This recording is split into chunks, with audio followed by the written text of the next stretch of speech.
kalau kejaksaan bilang, tadi kan ini saya kritik sedikit lah, ini kan akademik. Dia bilang justru kami menunjukkan jiwa perlindungan HAM, humanisme dan lain sebagainya, kami menggunakan lex favorio. Lah kalau begitu nggak usah didakwa saja, nggak usah dituntut kalau mau humanisme kan. Karena ini kan kasusnya adalah konon katanya fitnah dan pencemaran nama baik. Tapi kan menggunakan pasal-pasal yang dengan ancaman hukuman 8 tahun dan 12 tahun penjara. Karena itu kesalahan ini ya kita sudah kritik juga, dan mudah-mudahan kalau dari sisi hukum ya dan fakta serta peristiwa ya kami yakin lah 99,9% pra peradilan ini akan kami menangkan. Oke, soal pra peradilan kita akan simak besok, tapi tentu ini ada perdebatan di sini, nggak ada masalah. Besok nanti kita akan lihat sama-sama bagaimana kemudian video penangkapan itu yang tadi Mas Roy bilang apa tadi? Pengkhianatan G30 SPK. Besok kan berapa menit Mas Roy itu? Videonya sih kompilasi ya, jadi ada beberapa nggak sampai ya sekitar 20 menitan. Lumayan panjang. Panjang. Ada audionya tapi? Ada. Audio jadi bisa terdengar suara ketika saya. Itu dari mana videonya? Kan bukan dari pihak penyidik dong? Enggak, dari saya. Dari mana? Ya emang rumah nggak ada kamera. Dan kameranya itu detil. Dan kameranya tuh kalau kita nonton Piala Dunia sekarang, Mas. Piala Dunia sekarang tuh kameranya nggak hanya dari kamera itu. Pandangan dari wasit, pandangan dari apa namanya? Iya, iya. Angle. Ya angle dari wasit dan juga angle dari. Tapi sebentar, saya mau tanya, penasaran juga. Jadi semua ruangan ada kamera termasuk kamarnya Mas Roy? Ada dong. Oke, luar biasa. Ada. Tapi memang tidak saya keluarkan CCTV-nya. Tapi? Nanti dulu CCTV-nya untuk tugas yang lain nanti. Loh, ini videonya dari CCTV? Videonya kan? bukan. Dari yang merekam di situ. Oh. Ya. CCTV ada lagi backup. Ada lagi. Oke, tapi ini dari video. Ya. Handphone. Oh, I see. Jadi ada suaranya. Ya. Ya, Tapi kalau CCTV juga ada suara kan sekarang? Ada, cuman kebetulan kalau yang ada suara yang di living karena yang di kamar. Kalau di tengah itu kan ada lorong itu nggak ada. Oke. Tapi seru lah pokoknya besok ya. Silakan nonton di pengadilan. Audio jelas ya besok ya? Oh jelas. Audio jelas. Oke. Jadi semua sampai ke ruangan-ruangan masuk-masuk itu? Ada. Sampai saya masuk ke kendaraan yang bawa saya ada rekaman. Sampai di bawah ya, juga sampai ada? Teriak, sampai ada bukti bahwa ini bicara dengan lawyer, Nolak. Enggak. Oke, detil jadi ya? Detil, sangat detil besok. Silakan ditonton. Dan ada 3 saksi dan ada 1 ahli. Oke, baik. Bicara. Oke, kita simak besok sama-sama. Boncos lah pokoknya, kalau memang benar-benar jujur. Gitu. Bung Refli, silakan. Iya, saya mau menggarisbawahi Ade Darmawan tadi ya. Bukan mengkritik, menggarisbawahi yang statement yang salah gitu ya. Karena dia tadi mengatakan soal KUHAP itu, dia kan berpatokan pada KUHAP yang lama. Jadi begini, pasal transisional 361 huruf A itu, Undang-Undang 20 2025 tentang Kitab Undang-Undang Hukum Acara Pidana, itu hanya berlaku untuk kalau dia crossing. Misalnya proses penyidikan, kan dia sebut proses penyidikan dan penuntutan. Ketika undang-undang itu diundangkan, yaitu pada tanggal 2 Januari, proses penyidikannya itu sudah selesai, sudah dimulai sebelumnya. Maka akan kalau sudah dimulai, setelah tanggal 2 Januari tetap pakai KUHAP yang lama. Itu benar. Demikian juga penuntutan. Misalnya penuntutannya itu tanggal let's say 30 Desember 2025. Begitu crossing ke sini tetap pakai karena sudah eksis sebelum undang-undang itu diundangkan. Tetapi untuk penggeledahan, penangkapan dan penahanan yang dilakukan ke Mas Roy itu tidak pakai KUHAP yang lama. Itu harus pakai KUHAP yang baru. Why? Karena proses penyidikan yang crossing tadi sudah selesai dengan adanya P21. Jadi tidak ada lagi proses penyidikan. Dan itu confirm dengan apa yang ada tertera di surat penahanan dan penangkapan. Dalam surat penahanan, penangkapan plus penggeledahan yang dikutip adalah pasal-pasal di KUHAP yang baru. Nah lucunya ya, kendati mereka sudah mengutip yang benar menurut undang-undang yang ada, jadi pasal transisionalnya itu jangan hanya baca pasal 361 huruf A, tapi baca juga huruf D. Kalau kasus itu sudah dilimpahkan, maka menggunakan yang namanya undang-undang ini. Nah, ketika mereka menjawab kami, mereka mengatakan kami salah katanya mengutip dasar hukum. Harusnya seperti Adi Darmawan bilang, harusnya pakai KUHP yang lama, bukan KUHP yang baru. Tapi kami tunjukkan di surat penangkapan dan penahanan mereka sendiri ternyata pakai KUHP yang baru. Dan kalau kita lihat pasal 361 huruf D pakai KUHP yang baru. Jadi nanti ya dalam proses pemeriksaan di persidangan di Dr. Tifa pakai KUHP yang lama atau yang baru? Nggak tahu. Saya belum lihat. Pakai KUHP saya yang, mau mengikuti sidangnya. pakai KUHP yang baru. Ya. Karena sudah dilimpahkan dan nanti pemeriksaan dalam persidangan pakai KUHP yang baru. Jadi dalam kasusnya Mas Roy dan Dr. Tifa, babak penggunaan KUHP lama itu sudah selesai. Yaitu ketika penyidikan sudah selesai dan P21 dan kemudian sudah dilimpahkan. Jadi kita nggak bicara lagi yang namanya KUHP lama. Kecuali nanti ketika dalam sidang kita melakukan penilaian. Ya, penilaian terhadap substansi kita lihat pakai parameter KUHP lama, penilaian terhadap substansi. Tetapi proses persidangannya itu sendiri menggunakan KUHP yang baru. Nah ini biar kita sama-sama paham, karena ternyata polisi nggak paham juga waktu penyidik. Ketika dia membantah kami bantah balik. Makanya dia minta waktu overtime. Mungkin dia susah membantahnya kembali, karena ternyata apa yang mereka bantahkan terhadap kita, mereka tuliskan sendiri bahwa mereka menggunakan KUHP yang baru. Dan itu nggak bisa dibantah lagi karena sudah tertera di dalam surat penangkapan dan penahanan. Itu yang untuk garis bawah Adi Darmawan, jangan sampai dia menyesatkan seluruh Republik ini. Begitu ya kawan ya. Oke. Silakan Bung Ade. Ya, bahwa kemudian menggunakan KUHP baru itu nanti penilaian di pengadilan, Bung Aiman. Artinya nanti kita lihat substansinya seperti Semua apa. KUHP lama, semua KUHP baru yang digunakan nanti. Termasuk KUHP baru. Oh iya loh, KUHP pasti baru. Oke. Nah ini ada lagi ceritanya gini ya. Kan di dalam kalau kita lihat dokumen yang ada, termasuk dokumen yang mereka keluarkan, itu masih mencantumkan pasal 310 KUHP yang lama. Itu menurut saya, kita boleh berdebat, itu keliru. Kenapa? Kalau kita pakai azas lex favorio itu adalah kita punya preferensi mana yang lebih menguntungkan. Kalau lebih menguntungkan KUHP yang lama, kita pakai KUHP yang lama. Tapi itu untuk pembelaan kita sebagai terdakwa dan untuk pertimbangan hakim. Tetapi untuk menyusun dakwaan, untuk menyusun surat perintah penangkapan dan lain sebagainya, semua petugas harus menggunakan KUHP yang baru, tidak ada KUHP yang lama lagi. Tetapi nanti kita akan challenge di pengadilan. Kami lebih suka menggunakan yang lama karena yang lama lebih ringan misalnya. Itu namanya lex favorio. Tetapi tidak bagi misalnya kejaksaan. Kalau kejaksaan bilang, tadi kan ini saya kritik sedikit lah, ini kan akademik.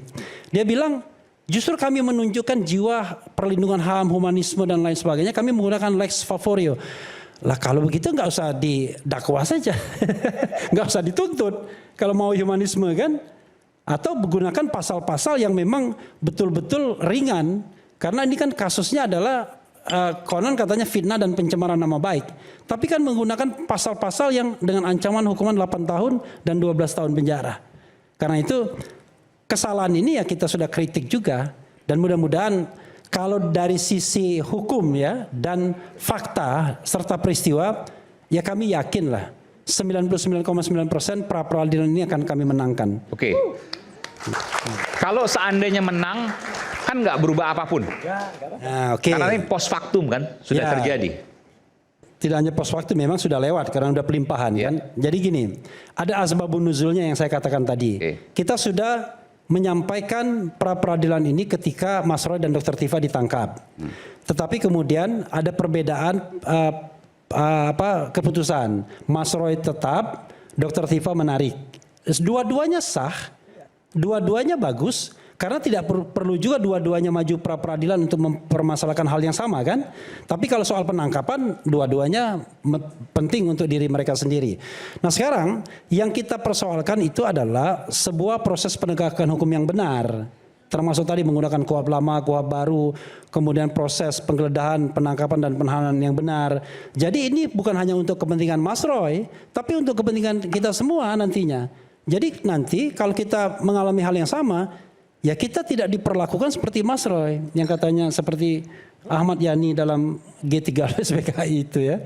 Nah itu, jadi hitung-hitungan kita bukan hanya soal apakah dia punya direct impact kepada pokok perkaranya, tetapi ini adalah tanggung jawab social responsibility dari kita semua untuk menegakkan hukum. Saya kira poin ini penting juga, tapi bukan berarti tidak ada amunisi di dalam pokok perkara. Kalau kita menangkan paling tidak secara psikologis kita merasa bahwa kita benar di jalur yang benar dan klien kami Mas Roy dizalimi dalam konteks penahanan, penangkapan dan sebelumnya penggeledahan. Begitu. Oke.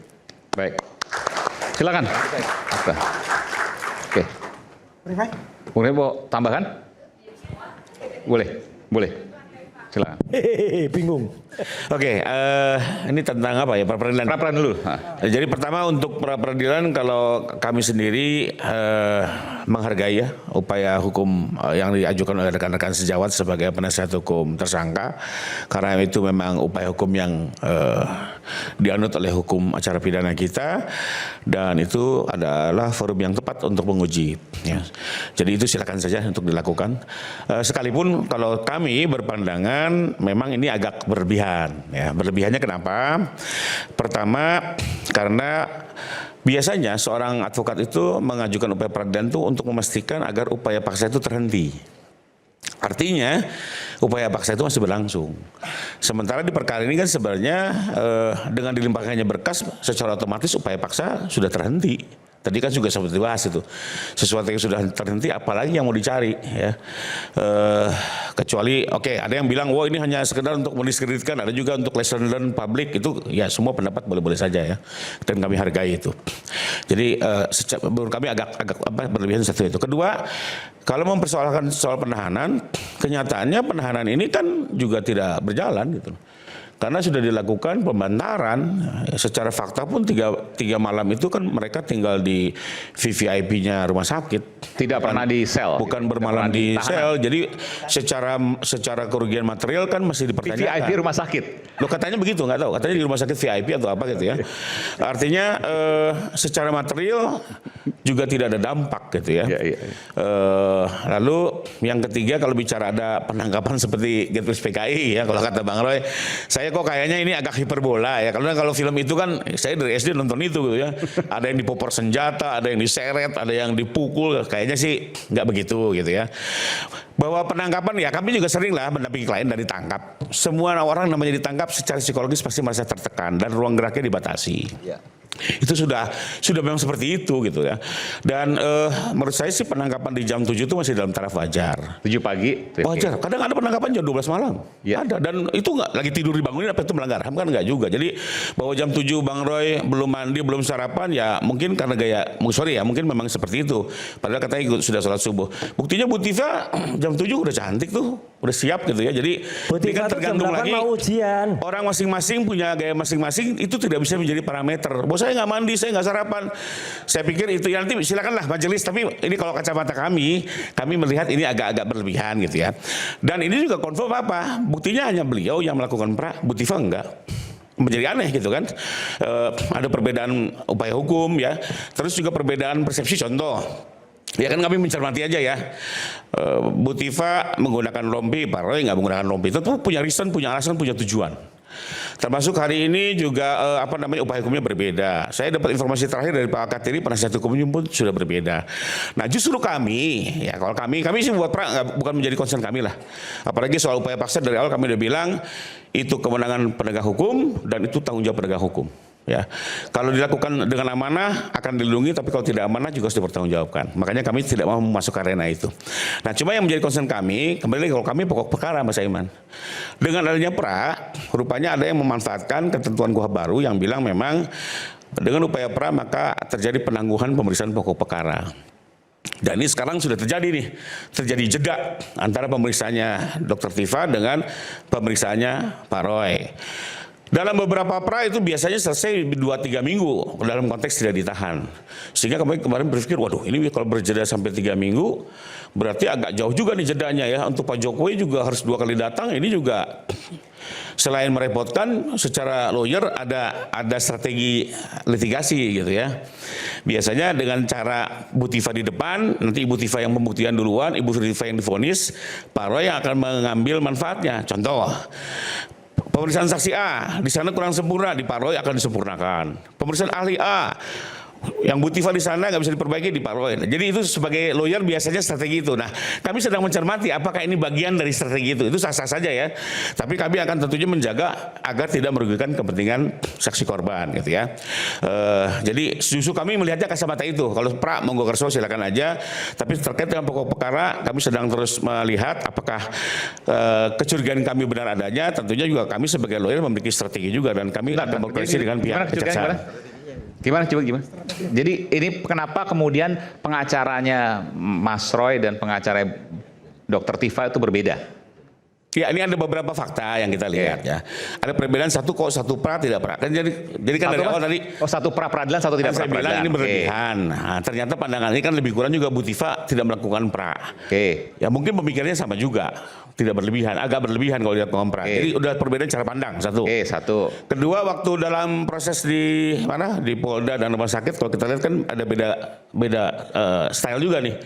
Pak Roy nggak mau pakai rompi, Bu Tifa pakai rompi. Berarti ada perbedaan alasan, tujuan yang hendak dicapai kan? Karena mereka ini kan orang pintar gitu ya. Semua tindak tanduknya tentu ada reason. Lalu yang ketiga, saya dapat informasi kemarin dari Pak Ketiri, tim penasihat hukumnya sudah berbeda nih. Tadi sudah disampaikan juga berbeda. Nah, berarti kan ini udah beda strategi, beda cara. Nah, jadi maksudnya pecah. Oh bukan, beda cara. Nah yang terpenting buat kami adalah jeda waktunya sudah jadi berubah. Nggak, tujuannya apa tapi kalau beda cara itu? Jeda waktunya berubah, itu hanya the way to do. Tapi jeda waktunya berubah, nah waktu berubah ini bisa dimanfaatkan oleh tim lawyernya Pak Roy. Untuk? Ya, saya nggak tahu ya apakah ini menjadi reasonnya ya. Kenapa? Nanti Ibu Tifa yang pembuktian di depan, Ibu Tifa yang divonis duluan, beliau di belakang dengan catatan semua yang kurang-kurang di pemeriksaan yang pertama akan dirapihkan di belakang. Itu strateginya para lawyer. Tapi kembali lagi ya, ini kan silakan. Persepsi dan setiap lawyer pasti akan berpikiran seperti ini. Jadi intinya kami karena udah kebuka duluan di sidangnya Dr. Tifa, kekurangan-kekurangan nanti dilapis kemudian disempurnakan di sidangnya Mas Roy. Betul. Misalnya melempar 5 pertanyaan, ternyata ada yang lupa. Nah, di belakang ini bisa rapi. Nah, jadi nanti banyak manfaat pembelaannya di Pak Roy, di Bu Tifa ini strategi tidak maksimal. Itu bicara strategi ya. Terus? Nah, tapi kembali lagi ya, kalau kami sah-sah aja. Itu strategi yang sah.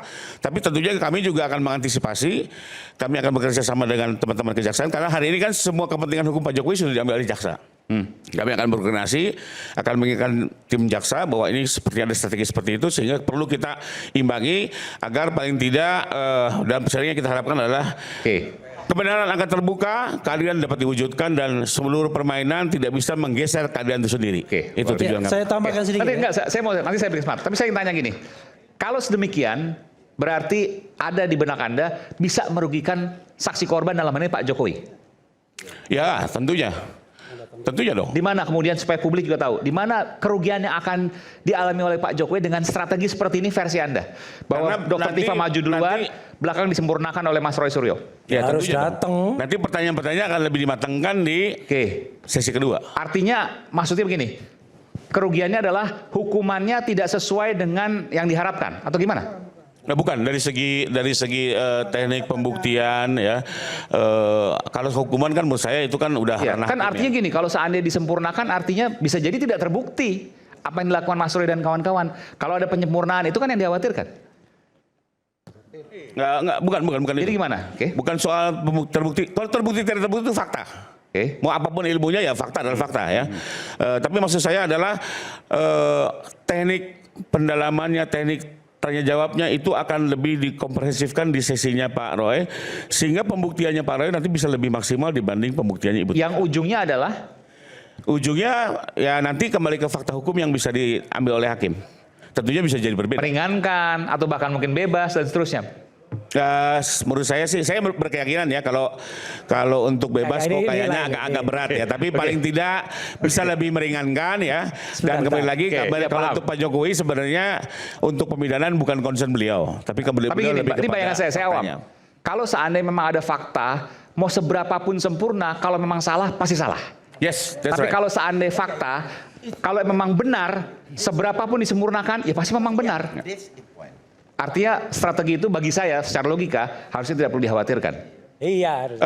Betul, tapi tetap perlu diantisipasi. Nggak, jelas antisipasi. ini. Perlu diantisipasi ya. Karena ini kadang trik-triknya lawyer ya dalam beritigasi Ya, lah. Ya. Sebelum nanti Mas Refli juga akan sampaikan soal pembantaran itu.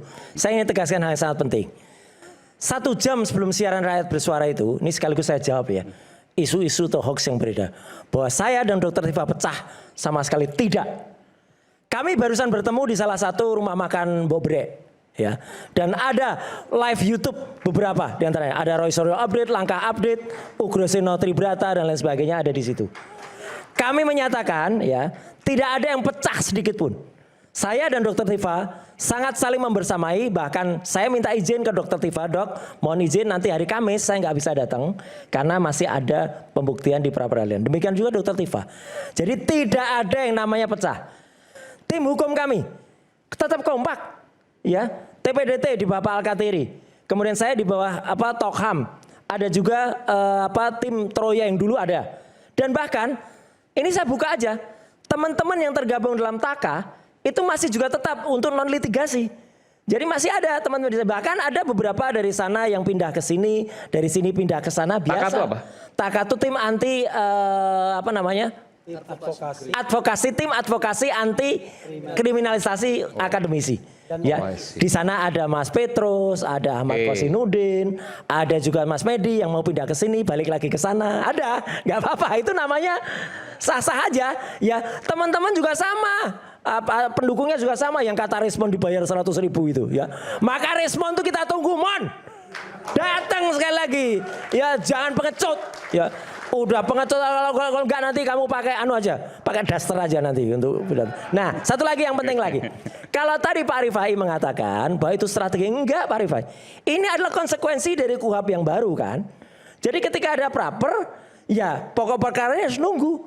Dulu katanya kami ditantang, nih Bang Adi nih, ayo praper.